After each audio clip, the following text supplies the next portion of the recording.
నువ్వు కేసీఆర్ను పట్టుకొని నువ్వు సావాలే నీ ఆనవాళ్ళు లేకుండా చేస్తా అంటే మరి అయ్య కొడుకును నాకుండదా రేషం బరాబర్ ఉంటది బరాబర్ రేవంత్ రెడ్డికి చెప్తున్నా ప్రకాష్ రెడ్డికి చెప్తున్నా కాంగ్రెస్ అందరికి చెప్తున్నా నేను ఓన్లీ సాఫ్ట్వేర్ అనుకుంటున్నారు కొడుక నేను హార్డ్వేర్ కూడా నాకు కూడా తెలుసు ఎప్పుడు మాట్లాడాలో ఎప్పుడు ఏం చేయాలో ఎప్పుడు గేరు మార్చాలో మాకు తెలుసు పక్కా చెప్తున్నా మీ అందరికి మాటిస్తున్నా పోయిన 10 ఏళ్ల తిరగనైతే బీఆర్ఎస్ ఉండదు నేను కేసీఆర్ సార్ అంత మంచోని కాదు ఒక్కొక్క కాంగ్రెస్ వానికి సినిమా చూపెట్టే బాధ్యత నేను తీసుకుంటా మిమ్మల్ని సతాయించిన ఇడిసిపెట్ట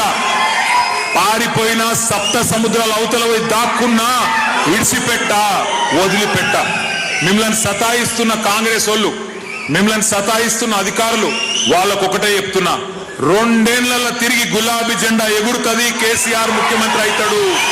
ఒళ్ళు దగ్గర పెట్టుకుని ఉండండి కొడుకుల్లారా ఒళ్ళు దగ్గర పెట్టుకుని ఉండండి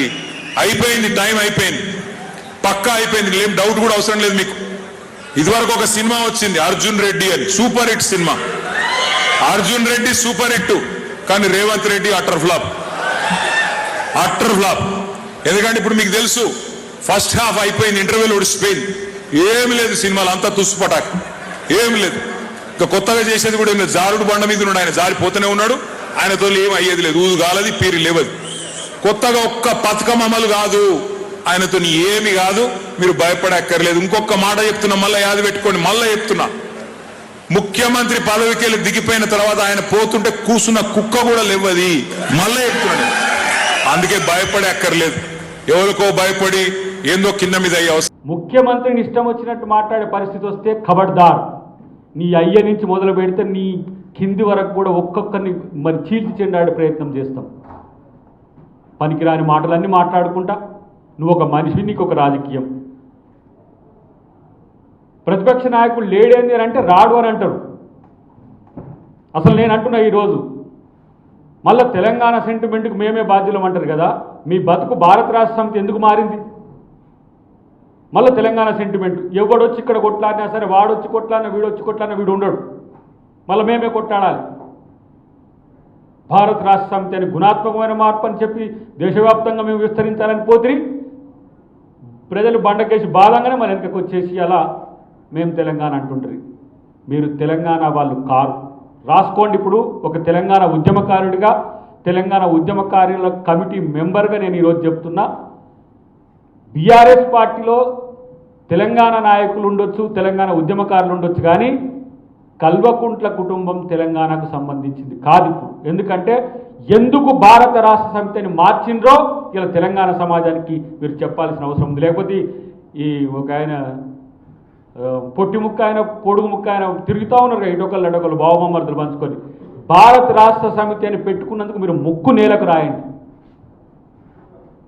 తెలంగాణ ప్రజలకు నమ్మించి ద్రోహం చేసిన ద్రోహులు మీరు తెలంగాణ రాజకీయాల్లో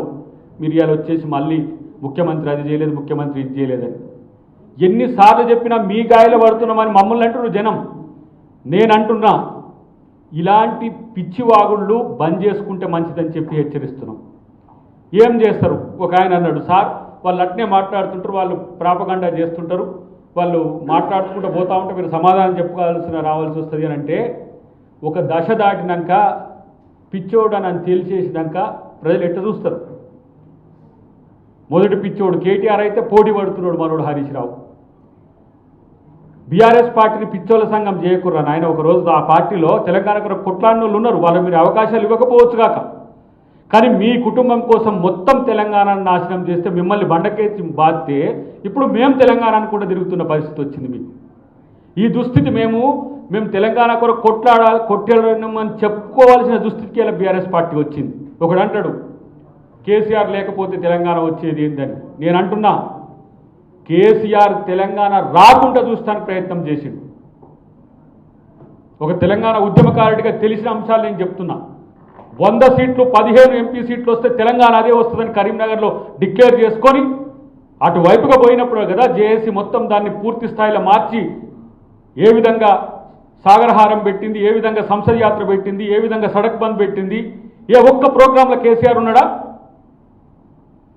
చివరి సంవత్సరం మొత్తం రాజకీయాలు చేయడానికి ప్రయత్నం చేసి జగన్తోని కలిస్తే ఉప ముఖ్యమంత్రి అయితేనా చంద్రబాబుతో చేస్తే ఉప ముఖ్యమంత్రి అవుతా అని చెప్పి రాజకీయాల కోసం దిగజారుడు ప్రయత్నాలు చేసినప్పుడు కదా, అదే సాగరహారంలో ఏ విధంగా జనాన్ని చూసి సోనియా గాంధీ గారు స్పందించి కేసీఆర్ మనతో పొత్తుకొని వస్తే జనమిట్లో వచ్చిందంటే ప్రజల్లో ఉద్యమం ఉందని చెప్పి తెలంగాణ కొరకు ఆల్ పార్టీ మీటింగ్ పెట్టి యూపీఏ పార్టీలన్నిటి పెట్టి చేసింది గుర్తులేదా?